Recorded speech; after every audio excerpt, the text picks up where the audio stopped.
उधार हो जाएगा। ऐसा नो। तो दोस्तों ऐसे महान पर्सनालिटी को मैं बुला, मैं नहीं बताना चाहूंगा कि कैसे सर को बुलाना चाहिए। इतने ग्रेट पर्सन को मैं सर पे बुलाने वाला हूं। माननीय कंपनी के टॉप लीडर, हम सभी के पथ प्रदर्शक, माननीय श्री राजीव चतुर्वेदी जी। मुझको देखोगे जहाँ तक, मुझको पाओगे वहाँ तक, रास्तों से कारवां तक, इस जमीन से आसमां तक, मैं ही मैं हूँ, मैं ही मैं हूँ, दूसरा कोई नहीं।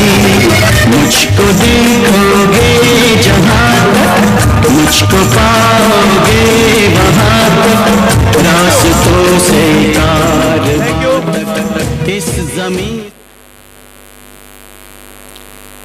सभी को मेरा नमस्कार। जब से यहाँ आया हूँ लग रहा है कि अभी प्रोग्राम शुरू हुआ है आप लोगों का उत्साह देखकर। तो इतने जबरदस्त लीडर्स और इतनी जबरदस्त टीम के लिए मेरी ओर से एक बड़ा सैल्यूट।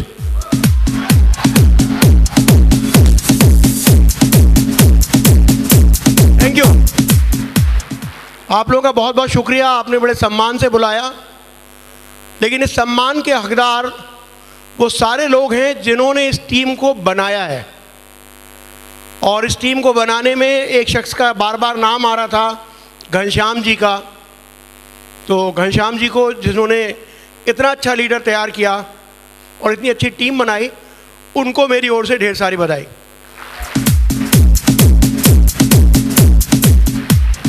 भूषण जी को बधाई, दीपक जी को बधाई, परशुराम जी को बधाई, और बधाई आप सबके मेंटर, और उसके बीच में भी और लोग हैं, रवि जी को बधाई, महेश टेलर जी को बधाई।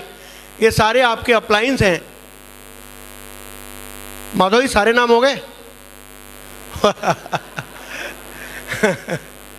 अभी मैं माधव जी से पूछ के आया हूँ कुछ नाम। और इन सबके मेंटर जिन्होंने इस पूरी की पूरी टीम को तैयार किया, मार्गदर्शन दिया, आप लोगों को संस्कार दिए, उस लीडर को जो यहाँ मौजूद है, जो क्राउन लीडर है और उनका नाम है मिस्टर माधव सिंह कुशवाहा, उनको ढेर सारी बधाई। आप लोग को भी।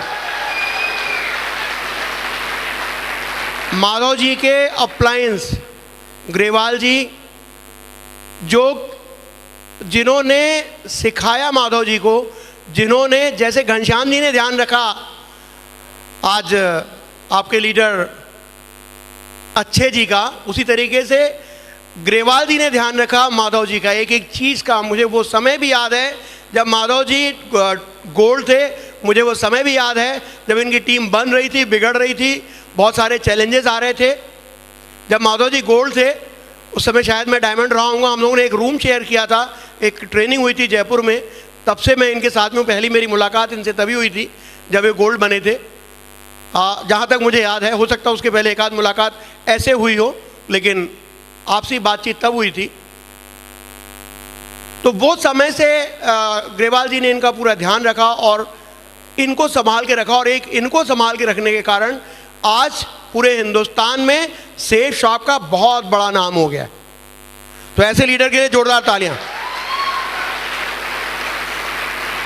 ग्रेवाल जी के सीनियर ओम प्रकाश जी, जिनको पावर हाउस कहा जाता है एक्साइटमेंट का, जिन्होंने एक बहुत बड़े नेटवर्क की नींव रखी। उनके उत्साह के कारण बहुत सारे लोग इस बिजनेस को कि बहुत सारे लोगों ने किया, और उसके बाद फूले फले और बढ़े। और उनका मार्गदर्शन देने वाले मेरे वो लीडर मिस्टर संजय जैन, जिन्होंने इस सिस्टम को बनाने में दिन रात पढ़ करके, दिन रात सीख करके आप लोगों के लिए इतना अच्छा सिस्टम बनाने में मदद की, इतना अच्छा सिस्टम आपके लिए लेके आए, बहुत सारी ट्रेनिंग्स तैयार की, जिसके कारण इंसान केवल पैसा कमाने की मशीन नहीं बना, वो सीख भी पाया कि किस तरीके से इस बिजनेस को करना है और किस तरीके से एक इंसान बनना है। तो ऐसे संजय जैन जी और ओम प्रकाश जी के लिए भी जोरदार तालियां मैं चाहता हूं। दोस्तों ये नाम मैंने इसलिए लिए क्योंकि ये लोग वो लोग हैं जो कहा जाता है कि अपलाइन है, कहा जाता है कि मैं सबका अपलाइन हूं, लेकिन मैं कहता हूं कि मैं सबके नीचे हूं। क्योंकि यदि वृक्ष की बात करते हैं, बीज की बात करते हैं, तो जड़ें जितनी ज्यादा नीचे होंगी वो वृक्ष उतना बड़ा विशाल होगा। और ये जितने भी आपके अपलाइन हैं, ये आप लोगों के लिए जड़ का काम कर रहे हैं, और हम लोग आपके टॉप में नहीं हैं, हम आप लोग के बॉटम में हैं, आपको गिरने नहीं देंगे।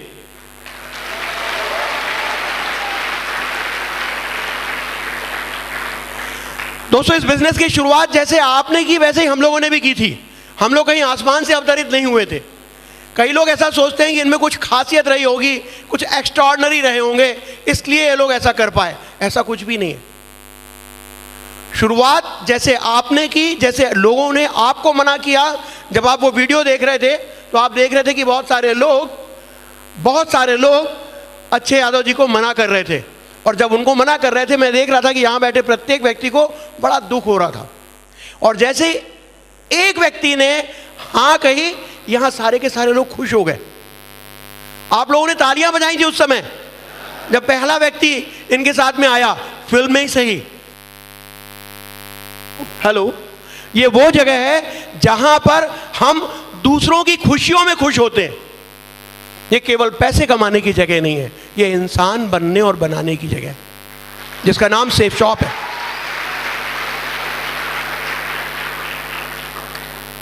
मुझे याद है वो दिन जब हम लोग जब हम लोगों ने काम किया था। मुझे याद है कि मैं संजय जी के साथ 1 to 1 किया करता था, जाकर के लोगों से मिला करता था। लोग हाँ तो कहते थे लेकिन डीडी नहीं देते थे। ऐसा आप लोगों के साथ होता है? संजय जी मुझसे कहते सर क्या हो रहा है? मतलब कुछ नहीं, शुरुआत में ऐसा ही होता है। देखा था हम लोगों ने यहाँ सफलता प्राप्त की है। मैंने कहा यदि लोग सफल हो सकते हैं संजय, तो हम भी सफल हो सकते हैं। संजय भी मुझे ढांढस बताते थे और मैं भी उनको हिम्मत दिलाता था। संजय कहते थे सर चिंता नहीं करिए, लाइन लगेगी एक दिन। और मैं कहता था संजय चिंता मत करो, एक दिन ये आंदोलन बनेगा हिंदुस्तान में। और दोस्तों, जो हम लोगों का धैर्य था वो परवान चढ़ा, जो हम लोगों की मेहनत थी वो कामयाब हुई, और आज वास्तव में लाइन लगती है सेफ शॉप में। हालांकि हम लोगों ने वो लाइन खत्म कर दिया, वो कैश जमा करने का सिस्टम ही बंद कर दिया, क्योंकि जब टारगेट होता था तो इतने लोग होते थे कि 12 बजे कहना पड़ता था चलो एक दिन और बढ़ाया, कल जमा कर देना। इतनी बड़ी बड़ी लाइनें लगने लगी थी। तो अब तो केवल ऑनलाइन हम लोग करते हैं, केवल ऑनलाइन ही पैसे लिए जाते हैं। अब कोई पैसे उस तरीके से नहीं लिए जाते कि आप वहाँ पे जा करके पैसे जमा कर दें, क्योंकि लाइन भी इतनी बड़ी लगने लगी कि वो बर्दाश्त से बाहर थी। तो इंटरनेट तो कितनी भी लाइन बर्दाश्त कर सकता है, लेकिन एक ऑफिस तो कितना भी बड़ा हो उसकी सीमा होती है। मैंने कहा था आंदोलन बनेगा, दोस्त ये आज आंदोलन बन चुका है। आज जब अच्छे यादव जी की पत्नी कहती हैं कि हमारे घर में सब्जी नहीं थी,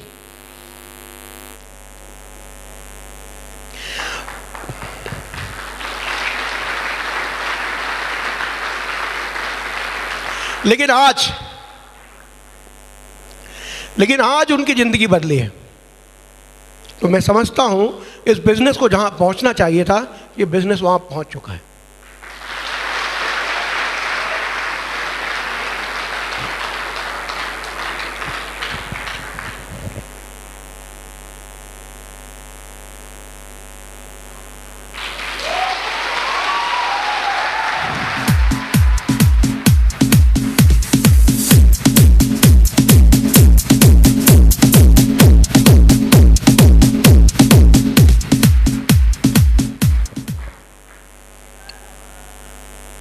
दोस्तों, यही तो सपना था जिन लोगों ने इस देश को बनाया था, जिन लोगों ने इस देश के लिए आज़ादी की लड़ाई लड़ी थी।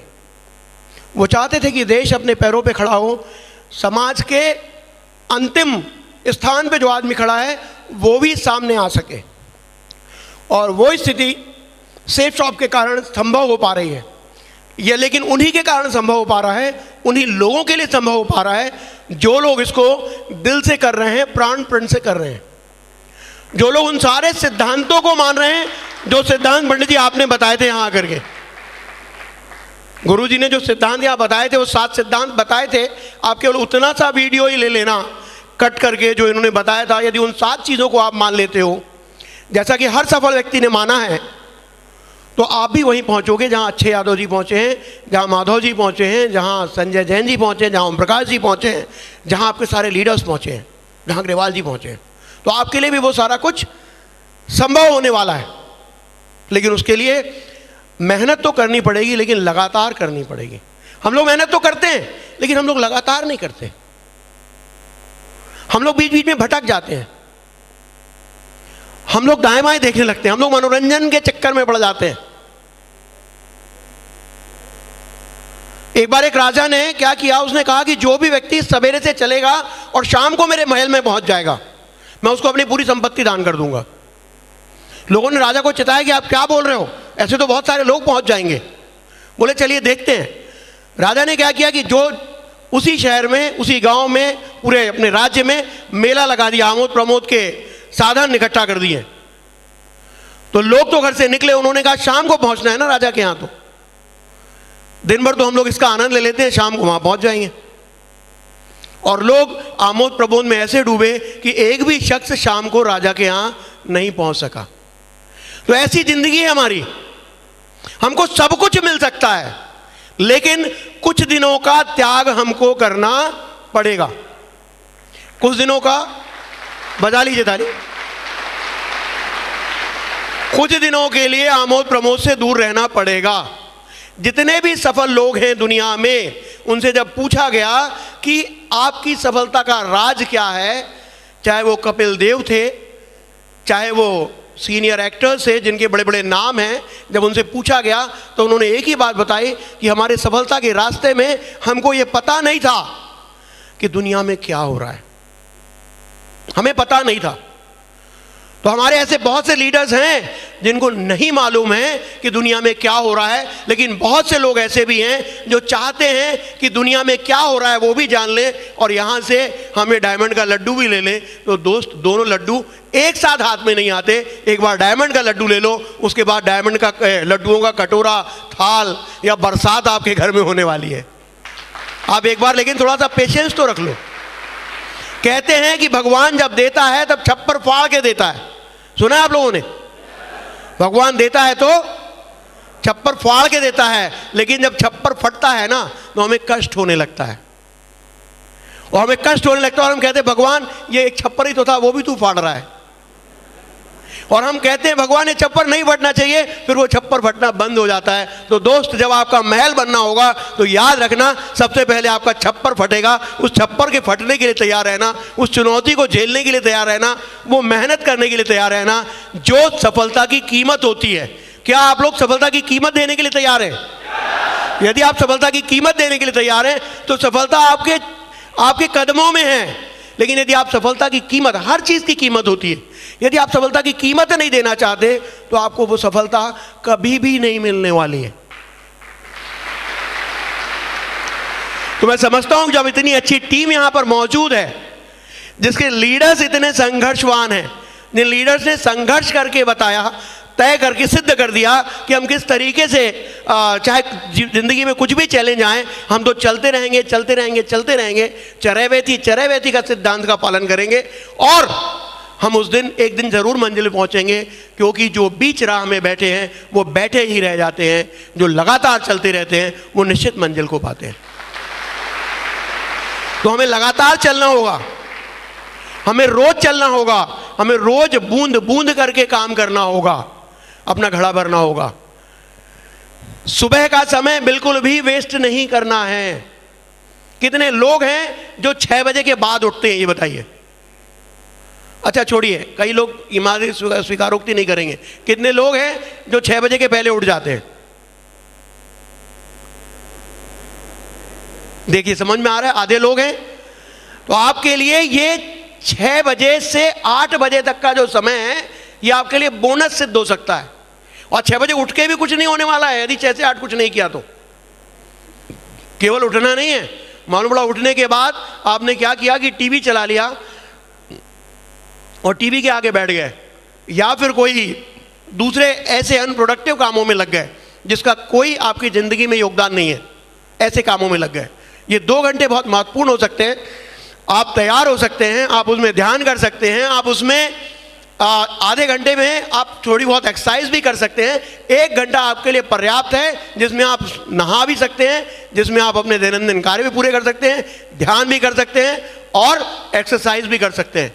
1 घंटे में सब कुछ हो सकता है। और उस 1 घंटे के बाद जो अगला 1 घंटा है, उस 1 घंटे में आप 7 से 8 के बीच में अपने टीम के लोगों से बात कर सकते हैं। मैंने जब शुरुआत की थी तो रोज 8 बजे सुबह मेरे घर में एक गेस्ट होता था, मुझे जाना नहीं पड़ता था।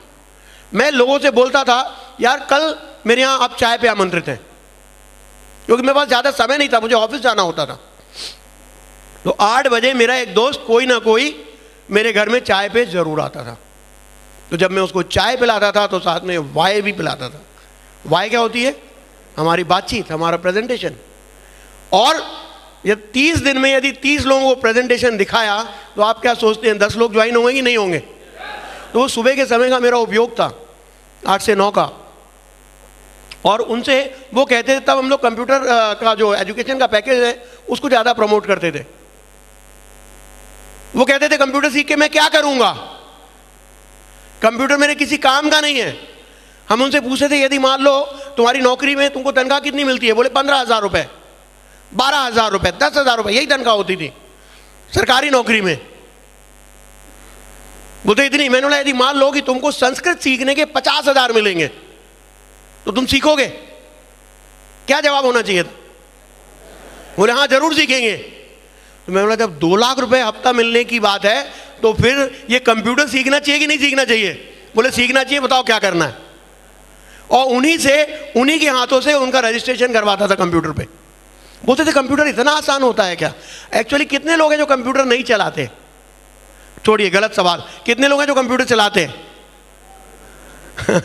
नहीं चलाने वाले ना, हम लोग को पता नहीं वो खड़ा करने में, हमें अपनी कमजोरी बात करने में पता नहीं क्यों हमें बड़ा शर्म आती है।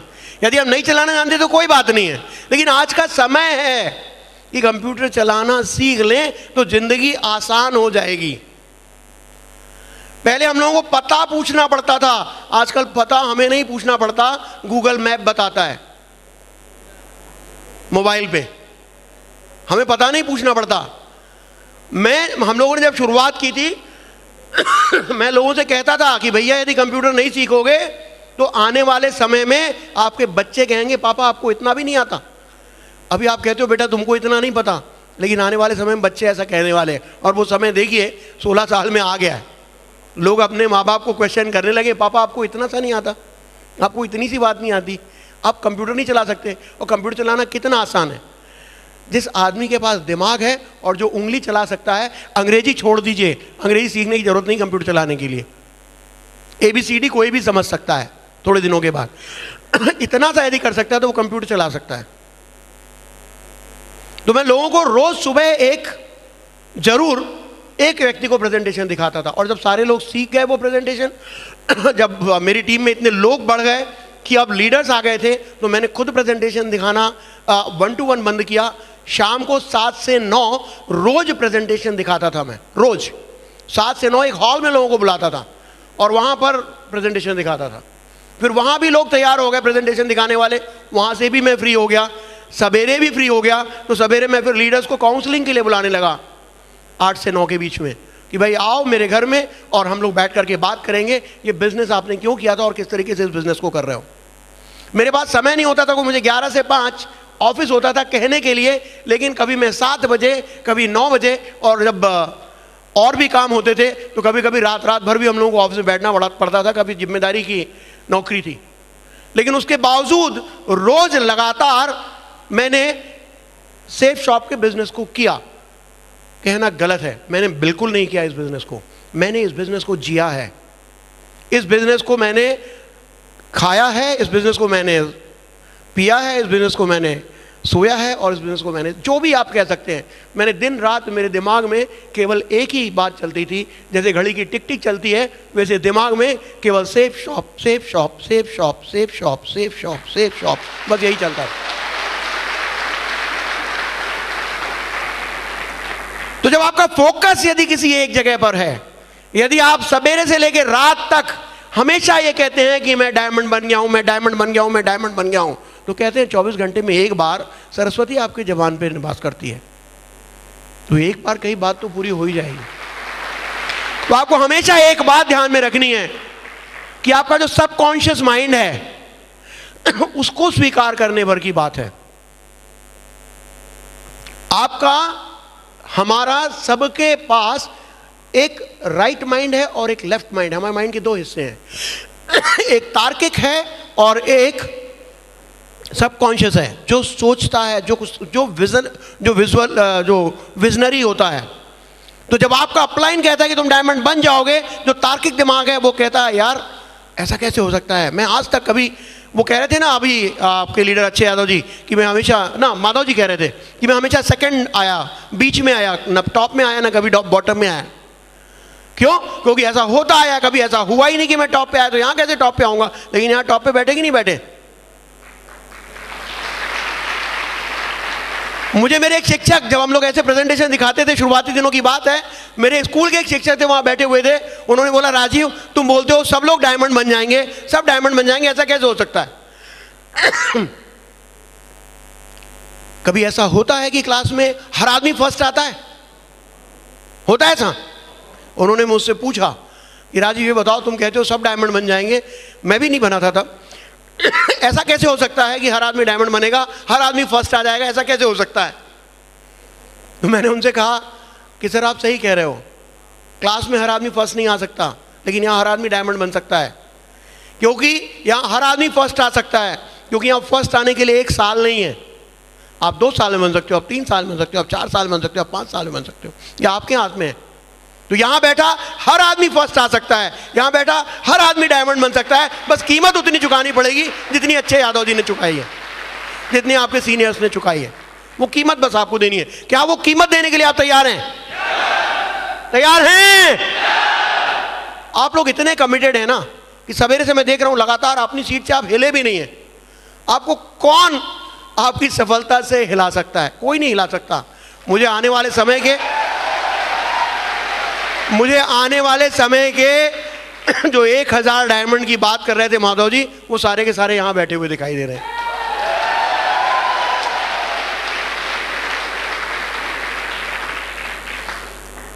दोस्तों आप लोगों को ये बताने की जरूरत ही नहीं कि बिजनेस क्यों करना है, वो मेरी सीडी में सुन लेना आप, ठीक है ना, यूट्यूब पे पड़ा हुआ है। आप लोग समझते हो कि इस बिजनेस को करना है, इसलिए आप लोग हिले नहीं हो। आप लोगों को बोलना नहीं पड़ता है कि आप मूव मत करो, आप लोगों को ये नहीं बोलना पड़ता है कि बाहर से अंदर आओ जाओ, नहीं, आप लोग अपनी सीट पे जमे हुए हो। देखिए जो लोग भी अपनी क्लास में नहीं जम पाते थे, भागा करते थे, वो लोग कभी भी जिंदगी में सीनियर ऑफिसर नहीं बने। बने क्या? नहीं बने। तो ये बात तो पक्की है कि जिसने अपनी सीट पकड़ ली उसकी सफलता की सीट सुनिश्चित है। तो आप लोग की तो सफलता की सीट सुनिश्चित है। चलो क्लास में नहीं बैठे, यहां बैठना शुरू कर दिया आपने, क्योंकि एक जगह जमकर बैठना बहुत जरूरी है। यदि आप जम करके बैठ गए तो कोई आपको नहीं उठा सकता, फिर आपकी सफलता आपको मिलनी है। तो आप लोगों का कमिटमेंट इतना शानदार है कि आप लोग खुद समझते हैं इस बात को, आपको किसी को बताने के, आपके लीडर्स इतने जबरदस्त हैं कि उन्होंने आपको सिखाया है कि किस तरीके से आपको अपने सीनियर्स का सम्मान करना है और किस तरीके से इस बिजनेस को लगातार करना है। तो वो संस्कार आपको दिए हैं। मैं कह रहा हूं कि जिंदगी में कभी भी काम करने की जरूरत नहीं है यदि आप अपनी पसंद का काम कर लें, क्योंकि जब आप अपनी पसंद का काम कर रहे होते हैं तो आप काम नहीं कर रहे होते हैं, आप एंजॉय कर रहे होते हैं। और जिस काम को आप एंजॉय कर रहे होते हैं उसमें कब आप वहां पर पहुंच जाते हो जहां पर पहुंचने के लिए आप आए थे, आपको पता भी नहीं चलता है। जब हम लोग सवेरे यहां बैठे थे हमें पता ही नहीं चला, मुझे पता नहीं चला। मैंने आज तक इतने, आप जैसे आज का कार्यक्रम हुआ है ऐसे कितने कार्यक्रम देखे मैं गिन भी नहीं सकता हूं, लेकिन उसके बावजूद मुझे आज भी यहाँ बैठने मजा आता है, मुझे आज भी आप लोगों की बात सुनने मजा आता है। क्यों आता है? क्योंकि लोग, किसी ने मुझसे पूछा कि राजीव जी बताइए इस बिजनेस में आपको क्या मिला, आप कैसा महसूस करते हैं इस बिजनेस में आकर के, जानना चाहेंगे? मुझे लगा कि मेरे पता नहीं कितने सारे जन्म सार्थक हो गए यहां आकर के, क्योंकि ये जिंदगी तो मैं कभी भी जो नौकरी कर रहा था वहां आकर के ये सुख मैं कभी नहीं हासिल कर सकता था। जैसा कि अच्छे यादव जी ने बताया कि उन्होंने एक आंख में खुशी के आंसू देखे कि सर आपने मेरी ज़िंदगी बदल दी, आज मैंने हज़ारों आंखों में ये आंसू, खुशी के आंसू देखे हैं, तो मुझे कैसे नहीं लगेगा कि मेरी ज़िंदगी सार्थक हो गई। तो यदि आप अपनी ज़िंदगी सार्थक करना चाहते हैं दोस्तों, तो इससे अच्छा काम है ही नहीं, इससे अच्छा काम है ही नहीं। नौकरी करेंगे सुनना पड़ेगा, बिजनेस करेंगे कब पॉलिसीज चेंज हो जाएं, नई चुनौतियां आ जाएं, उनको झेलना पड़ेगा। झेल रहे हैं लोग, लेकिन बेहतरी के लिए काम हो रहा है, और जब बेहतरी के लिए काम हो रहा है तो हमेशा कष्ट होता है, लेकिन उसके कारण क्या, जो बीच में धक्के लगते हैं ना, वो धक्के से हिलने लगता है इंसान। तो चाहे छोटा बिजनेस हो या बड़ा बिजनेस हो, धक्के लगते हैं। एक हमारा ही बिजनेस है जिसमें कम से कम आर्थिक धक्का नहीं लगता है, मन को धक्का लगता है किसी ने मना कर दिया तो।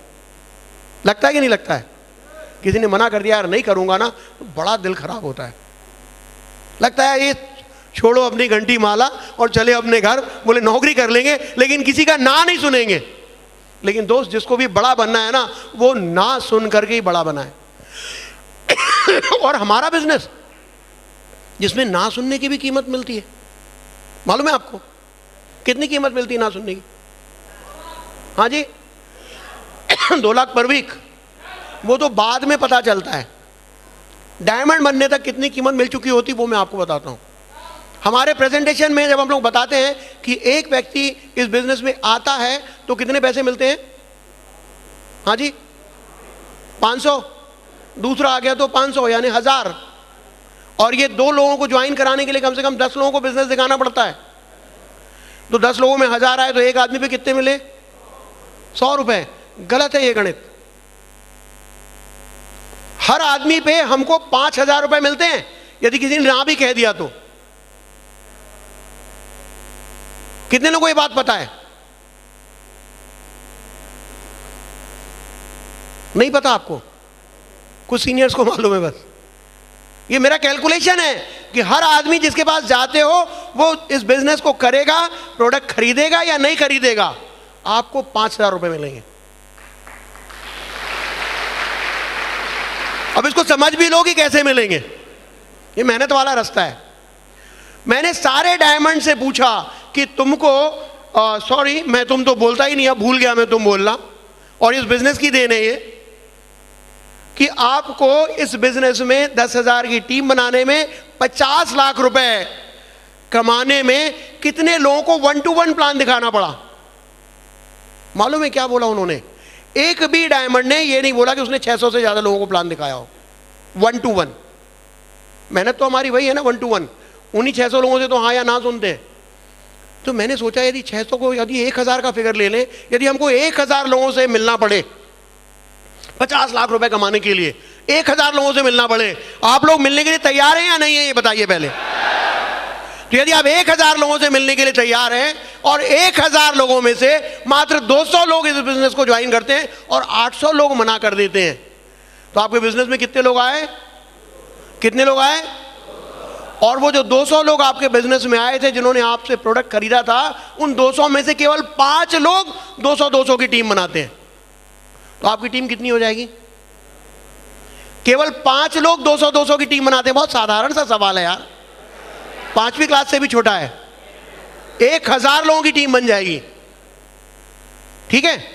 क्या वो 1000 लोगों की टीम बनाने में आपने 1-to-1 दिखाया था? नहीं दिखाया। दिखाया भी तो कोई फर्क पड़ता नहीं, क्योंकि आपको सिद्धांत पता पड़ गया है। लेकिन आपको नहीं दिखाना पड़ता, क्योंकि 200 लोगों की टीम को आपको बताना पड़ता है कि काम कैसे करना है। अभी आपका रोल बदल जाता है, अब आप ग्रुप में प्रेजेंटेशन दिखाने लगते हैं। और जब 1000 लोग इस बिजनेस को ज्वाइन करते हैं और उस 1000 में से केवल 10 लोग 1000 की टीम बना ले, 1000 में से केवल 10 लोग 1000 की टीम बना ले, तो आपकी टीम कितनी बनती है? कितनी बनती है? और 10,000 की जब आपकी टीम हो जाती है तो आपको कितने पैसे मिलते हैं? 50 लाख रुपए। लेकिन आपने कितने लोगों को प्रेजेंटेशन दिखाया था? 1000। पैसे कितने मिले? 50 लाख को 1000 से भाग दे दो, 5000 आया। कितने लोगों को यह बात समझ में आ गई?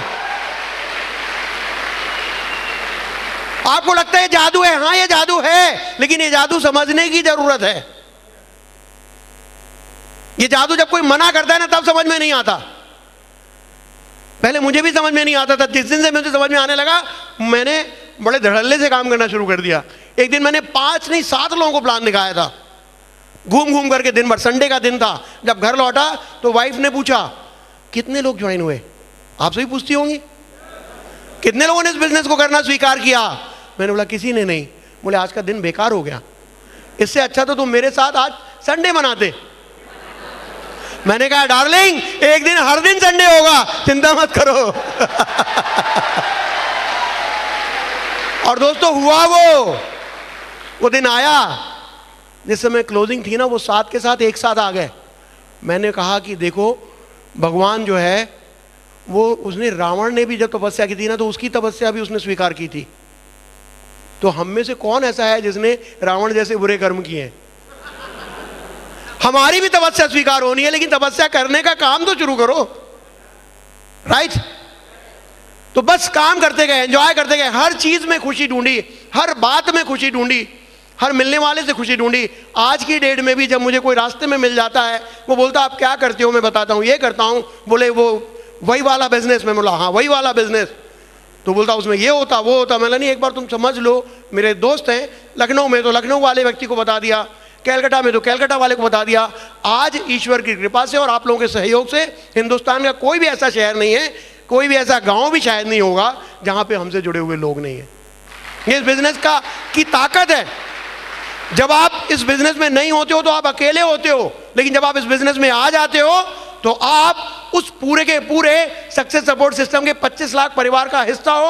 वो 25 लाख आपके हैं, आप उन 25 लाख लोगों के हो। पूरे हिंदुस्तान में आपके परिवार के लोग हैं।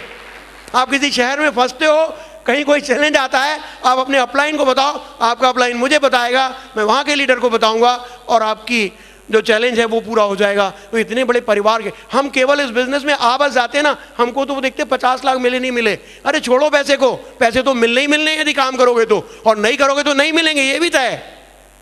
मेहनत तो करनी पड़ेगी, लेकिन जैसे ही आप इस बिजनेस में आ जाते हो तो आप देखोगे कि आपके साथ कितना बड़ा परिवार जुड़ चुका है, आप कितने बड़े परिवार के हिस्सा हो, है ना? तो ये सारी चीजें कहां से हासिल हो रही हैं? कहां से हासिल हो रही हैं? इसी बिजनेस से हो रही है। तो मुझसे कोई पूछता है कि चतुर्वेदी जी ये बिजनेस ऐसा है, मैं बोलता हूँ समझ लेना, वो समझ लेता है। और कई लोग तो समझ लेते हैं और बिजनेस में आते हैं, और कई लोग समझ लेते हैं और बिजनेस में नहीं आते। वो फोन करते हैं मुझे, राजीव जी बिजनेस तो बहुत बढ़िया है, लेकिन this is not cup of my T. समझते इसका क्या मतलब होता है? बिजनेस तो बहुत अच्छा है, लेकिन ये मेरे स्तर का नहीं है, राइट? आपके स्तर का क्या है? मैं उनसे नहीं बोलता हूं, मैं आपसे पूछ रहा हूं, इस बिजनेस को, ये बिजनेस है क्या आखिर? इस बिजनेस में हम लोग करते क्या हैं ये बताइए। हाँ जी, हाँ क्या करते हैं इस बिजनेस में हम लोग? अरे आप लोग एक आदमी बताओ, भाई साहब आप खड़े हो जाओ। हाँ जी, दोस्ती का हाथ लंबा, ये तो सैद्धांतिक बात है, बात सही है। हाँ बात करते हैं, राइट, और दूसरों का भला करते हैं, बिल्कुल सही है। और हाँ जी, सेल करते हैं, हाँ, और क्या?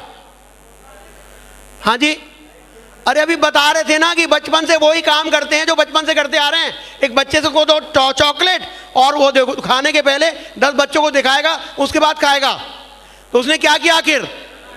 उसने रिकमेंडेशन की है, उसने विज्ञापन किया है, और उस विज्ञापन करने के पैसे मिलते हैं।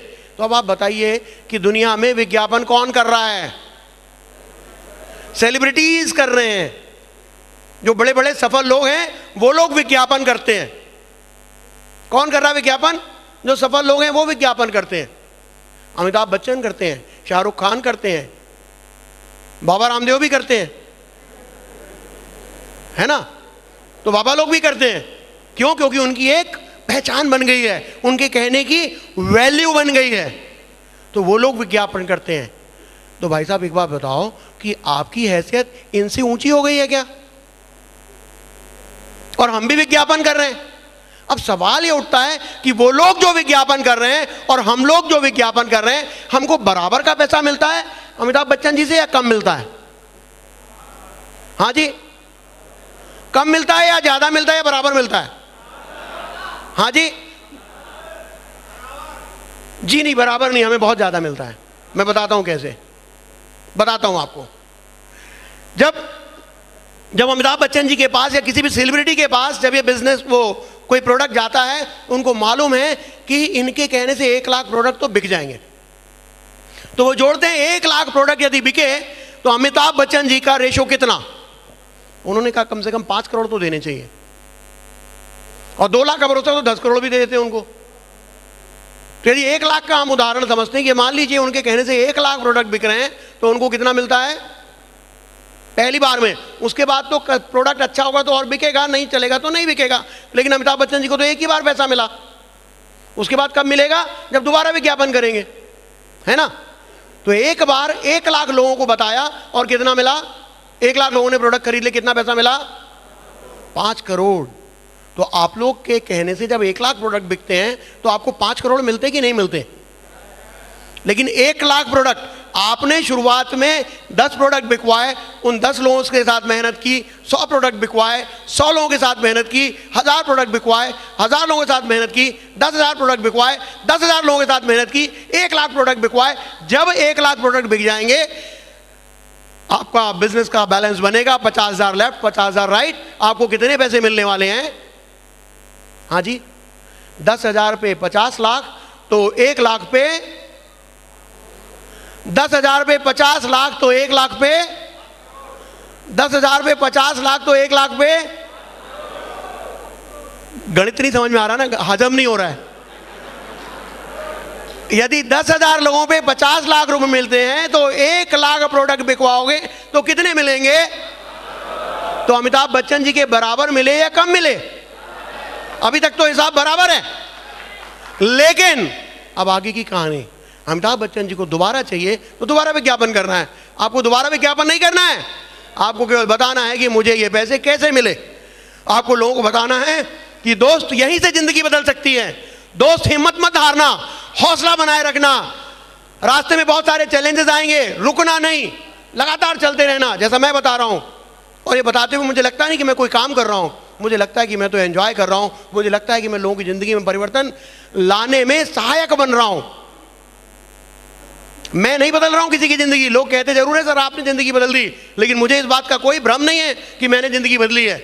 मैं तो केवल लोगों के लिए सहायक बन रहा हूं, और उस सहायक बनने के बदले में मुझे पैसे मिलते हैं, और वही पैसे आपको भी मिलने हैं। सोचो कभी ऐसा हो तो क्या हो। सोचिए यदि आपके साथ ऐसा हो तो क्या हो, जब आपके पास परशुराम जी जैसे 1 लाख से ज्यादा लोगों की टीम होगी। परशुराम जी की टीम 1 लाख से ज्यादा है। मरकरी हैं, अच्छी जिंदगी जी रहे हैं, पहले भी जिंदगी जी रहे थे, केवल जिंदगी जी रहे थे, अच्छी जिंदगी नहीं जी रहे थे। दोस्तों याद रखना, कंफर्टेबल लाइफ हमेशा ग्रेट लाइफ की दुश्मन है। तो हमेशा यदि किसी चीज से हेट करना तो वो हेट है कंफर्ट। कभी भी कंफर्ट कॉम्प्रोमाइज मत करना कंफर्ट के साथ में। जब आप कंफर्ट के साथ में कॉम्प्रोमाइज करते हो तो क्या होता है कि आप ग्रेट लाइफ के दुश्मन हो जाते हो। आपको ग्रेट लाइफ कभी मिल नहीं सकती। तो फिर मैं आता हूं उसी मुद्दे पे कि एक आदमी जब हां कहता या ना कहता तो आपको कितने मिलते हैं? कितने मिलते हैं? 5,000। अभी क्लियर है मामला? तो अभी यदि मान लीजिए किसी को फोन किया, वहां पहुंच गए, पेट्रोल भी खर्च हुआ, शायद आपने चाय भी पिला ली, खर्च हो गया लगभग 100 रुपए, तो ये 100 रुपए का जाने का दुख तो नहीं गाओगे ना? दुख तो नहीं गाओगे ना? क्योंकि कितने बचे? 4,900 रुपए बचे हैं। लेकिन मिलेंगे कब? जब आप पूरी 1,000 की काउंटिंग कर लोगे तब। आप ये नहीं सोचोगे, क्योंकि जो मजदूर होता है ना उसको दिन की तनख्वाह मिलती है, जिसको लेबर कहते हैं। तो मजदूर दिन पे काम करता है, सुपरवाइजर हफ्ते पे काम करता है, ठीक है। जो बड़े बिजनेस, जो नौकरी वाला वो मंथली काम करता है। जो बड़े बिजनेसमैन होते हैं वो 10 साल के लिए काम करते हैं। और हमारे जैसे लोग जो जिंदगी बदलना चाहते हैं और जिंदगी बदलना जानते हैं और जिंदगी बदलने में मदद करना जानते हैं, वो क्या करते हैं? वो पीढ़ियों के लिए काम करते हैं, जो हम सेफ शॉप में करते हैं। हम अपने वंश का इतिहास बदल रहे हैं, बदल दिया कई लोगों ने, और हम मदद करते हैं कि अपने वंश का इतिहास कैसे बदला जा सकता है। क्योंकि ये एक आम काम नहीं है। क्योंकि हम लोगों ने देखा नेता का लड़का क्या बनता है, नेता, ऑफिसर का लड़का, बाबू का लड़का, रिक्शे वाला का लड़का, रिक्शे वाला। तो ये एक दुष्चक्र है जो सदियों से चला आ रहा है। लेकिन सेफ शॉप ने और आपकी मेहनत ने, आपकी ताकत ने, आपकी संगठित ताकत ने इस दुष्चक्र को तोड़ने में कामयाबी हासिल की है। हम लोग मिलकर के इस दुष्चक्र को तोड़ पा रहे हैं, इस गरीबी के दुष्चक्र को हम तोड़ पा रहे हैं। ये सही में समाजवाद है। इसमें एक नए आदमी को भी एक सेल पे 500 रुपए मिलते हैं और डायमंड को भी एक सेल पे 500 मिलते हैं, बराबर, राइट। तो यदि हम बात करें फिर से कि हमको कितने पैसे मिल रहे हैं, तो यदि हम डायमंड बन गए, मान लीजिए वो 1000 लोगों को प्रेजेंटेशन दिखा के, तो हमको कितने पैसे मिले, 50 लाख। तो एक की वैल्यू कितनी, हाँ जी, 5000। यदि हमारी टीम 10,000 बन गई तो हमें एक आदमी को प्रेजेंटेशन दिखाने की कीमत कितनी मिल गई, 10,000। आपका काम वही है, अब आप केवल गाइड कर रहे हो। तो अब क्या हो गया, आपकी कीमत डबल हो गई। आपने यदि 40,000 की टीम बना ली तो उसी 1,000 लोगों पे आपको कितने मिल गए, 2 करोड़। तो एक आदमी के ऊपर कीमत कितनी हो गई, 20,000। तो आप आपके काम की कितनी कीमत वसूलना चाहते हैं ये आपके हाथ में, ये कहीं और नहीं है। यदि ये मेरा वाला गणित समझ में नहीं, आसानी से समझ में नहीं आएगा, अपने अपलाइन से बैठ करके समझ लेना कि आज जिस आदमी को आप प्रेजेंटेशन दिखा रहे हो केवल 5,000 रुपए के लिए नहीं दिखा रहे हो, आप ही अपनी जिंदगी और अपनी आने वाली पीढ़ियों की जिंदगी बदलने के लिए दिखा रहे हो। लेकिन हम इतनी ऊपर की बात ही आते हैं, हम तो नीचे आ जाते हैं। एक आदमी को प्लान दिखाया, उसने हाँ किया तो कितने मिले, ना किया तो कितने मिले, दूसरे ने भी ना किया तो कितने मिले, तीसरे ने भी ना किया तो कितने मिले। अब हम दूसरी जगह की बात करते हैं। सबसे अच्छा प्रोफेशन कौन सा है, हम क्या कहते हैं, कौन सा प्रोफेशन है जिसको हम कहते हैं भैया भगवान के बाद आप ही हो, वो कौन है, डॉक्टर। डॉक्टर बनने में कितने पैसे लगते हैं, लाखों रुपए लगते हैं। और 5 साल में तो केवल MBBS की डिग्री होती है, उसके बाद भी मेहनत करनी पड़ती है। तो डॉक्टर साहब को फीस कितनी मिलती है, एक MBBS डॉक्टर साहब को कितनी फीस मिलती है। आप डॉक्टर के पास जाते हो, कितने पैसे देते हो, 500। ऐसा कौन सा डॉक्टर है जो 500 ले रहा है यार, आपके मोहल्ले में बैठा है MBBS डॉक्टर 100-200 रुपए ले रहा है, कितने पैसे खर्च करने के बाद। वो जो थोड़े बड़े स्पेशलिस्ट डॉक्टर हैं वो 500 लेते हैं। और मैंने एक दिन मेदांता में पता किया कि वहां जो सबसे बड़े वाले डॉक्टर साहब हैं वो कितने लेते हैं, फोन किया था मैंने तो पता चला 1200 रुपए कंसल्टेंसी के। जो उनका इतना लंबा एक्सपीरियंस है, उसके बाद उनको कितने मिल रहे हैं एक पेशेंट को देखने के, 1200। और उनको पूरी जिंदगी पेशेंट देखना है, और आपको 1000 पेशेंट गरीबी के देखने हैं।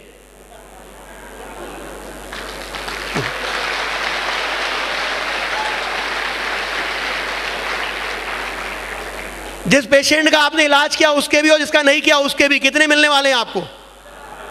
कौन सी डिग्री कर ली थी आपने जो नाराज हो जाते हो।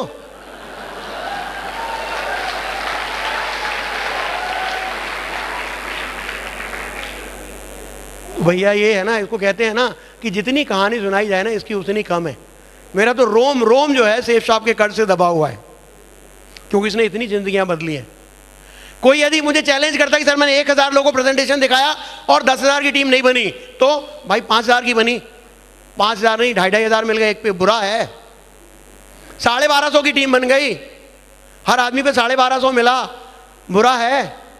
हाँ जी, एक आदमी पे, स्पेशलिस्ट डॉक्टर नहीं हो आप, लेकिन मिल रहे हैं इतने पैसे, फिर किस बात का दुख है।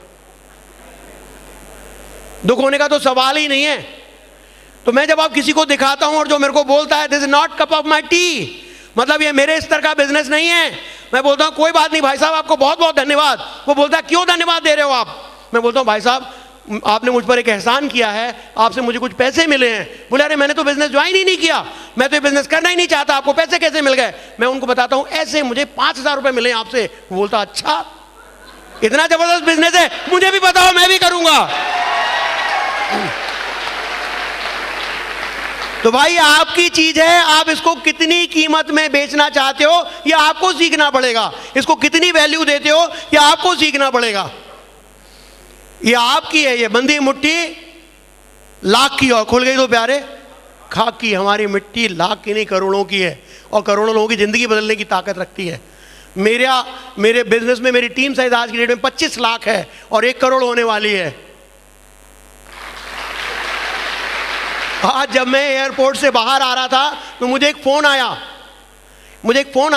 सर मैं आपको लेने आया हूं। तो मैंने बोला आप अपनी कुछ पहचान बताओ जैसे मैं आपको पहचान लूं। बोले नहीं सर आपको मुझे पहचानने की जरूरत नहीं है, मैं आपको पहचानता हूं। मैं बोला आप कौन हो? बोले सर मैं डायमंड अनुज बोल रहा हूं। मैंने बोला आप डायमंड हो? मैं बोला सॉरी मैं अपने डायमंड्स को भी नहीं पहचान पा रहा हूं। एक खुद को डायमंड बनने में इतने चैलेंजेस आए थे, इतनी तकलीफ हुई थी, इतने ज़्यादा चैलेंजेस लेने पड़े थे, और आज मैं अपनी टीम के डायमंड्स को नाम नहीं याद रख पा रहा हूं। दोस्तों ऐसा आपके साथ भी होने वाला है यदि आप 16 साल तक टिक गए तो। मैंने इस बिजनेस को ज्वाइन किया था, वो डेट यदि मैं याद करूं तो वो डेट है 12 जून 2001। क्या है? 12 जून 2001। उसके बाद बहुत से लोग आए मुझे कहने के लिए कि साहब ये कंपनी में कुछ नहीं रखा है, दूसरी कंपनी में चलो। मैंने कहा भाई साहब धन्यवाद, मैंने बड़े जतन से इस पौधे को बीज बोया है, सींचा है, इतने सारे लोग मेरे साथ में हैं, मेरी जिम्मेदारी इनके प्रति बनती है। आप भी किसी कंपनी में काम करते थे, वो कंपनी छोड़ दी आपने। आप जिन 50 लोगों को लाए थे, जिन 100 को लाए थे, जिन 1000 को लाए थे, जिन 10,000 को लाए थे, आपको यदि पैसे कम मिलते हो कोई बात नहीं, क्या आपकी उनके प्रति जिम्मेदारी नहीं बनती है? आप किस बिना पे उनको लेकर के आए थे? आप लगातार लगे रहोगे तो जहां हो वहीं झंडा गाड़ोगे, वहीं से पानी निकलने वाला है। यदि आप लगातार खोदते रहे, रुक जाइए, यदि लगातार खोदते रहे, आप लगातार खोदते रहे तो जमीन का कोई भी ऐसा कोना नहीं है जहां नीचे पानी नहीं है। हो सकता है किसी को 10 फुट में पानी मिलता हो, किसी को 100 में मिलता हो, किसी को 200 में मिलता हो, किसी को 3000 में मिलता हो। तो दोस्त यदि अपने हाथ से अकेले खोदना है ना तो हम थक जाएंगे, लेकिन हमारे साथ यदि सिस्टम लगा हुआ है तो यदि पाताल में भी पानी है तो वहां से भी हम निकाल के लाएंगे और हम डायमंड बन के दिखाएंगे। दोस्तों बहुत अच्छा लगा आप लोगों के साथ बात करके, बहुत अच्छा लगा, और भी अच्छा लगेगा जब आप डायमंड बनोगे, क्योंकि जब भी कोई डायमंड बनता है तो मेरा खून बढ़ जाता है, मेरा सीना चौड़ा हो जाता है। मैं चाहता हूं कि यहाँ जितने लोग मौजूद हैं वो सारे के सारे डायमंड बने। मैं चाहता हूं, मैं बहुत फख्र का, अभी तक मुझे बहुत फख्र का अनुभव हो रहा है, लेकिन मुझे और भी फख्र का अनुभव होगा जब यहाँ बैठा प्रत्येक व्यक्ति डायमंड बनेगा। आप बनेंगे? डायमंड बनेंगे? डायमंड बनेंगे? मेरी ढेर सारी शुभकामनाएं। गो डायमंड!